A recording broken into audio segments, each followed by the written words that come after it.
بسم اللہ الرحمن الرحیم۔ میری عزیز بہنوں، بیٹیوں اور بھائیوں، میں خاوند کے حقوق بیان کر رہا ہوں۔ 30 روایتیں میں نے پہلے آپ کو سنا دی ہے۔ آج میں حدیث نمبر 31 سنانے لگا ہوں۔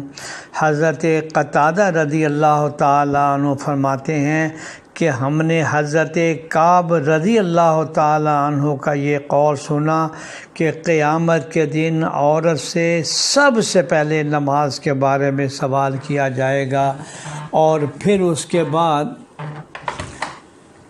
خاوند کے حقوق کے متعلق سوال ہوگا۔ پتہ دے دیا اب اس بات میں حضرت کعب رضی اللہ تعالیٰ عنہ کا قول یہ ہمیں سبق دے رہا ہے۔ ایک تو نماز کے بارے میں سب سے زیادہ توجہ کہ سب سے پہلا سوال جو ہے نماز کے بارے میں ہوگا، اور دوسری بات جس کے بارے میں ذکر کیا گیا کہ خاوند کے حقوق کے بارے میں بھی سوال کیا جائے گا۔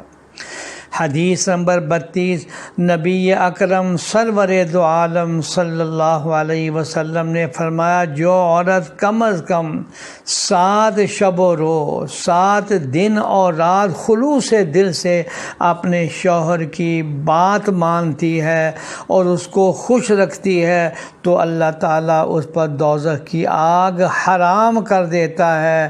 اور پھر آگے روایت کا ایسا 700 سال کی عبادت کا ثواب اس کے نامہ اعمال میں لکھ دیا جاتا ہے۔ یہ طبرانی کی روایت کا ترجمہ میں نے آپ کو سنایا ہے۔ اس سے یہ پتہ چلا کہ میاں اور بیوی اگر ایک دوسرے کے حقوق کی رعایت کریں تو آپ اندازہ لگائیں میٹھا بول بھی عبادت بن جاتا ہے۔ اللہ جل شانہ ہمیں صحیح سمجھ عطا فرمائے، آمین یا رب العالمین۔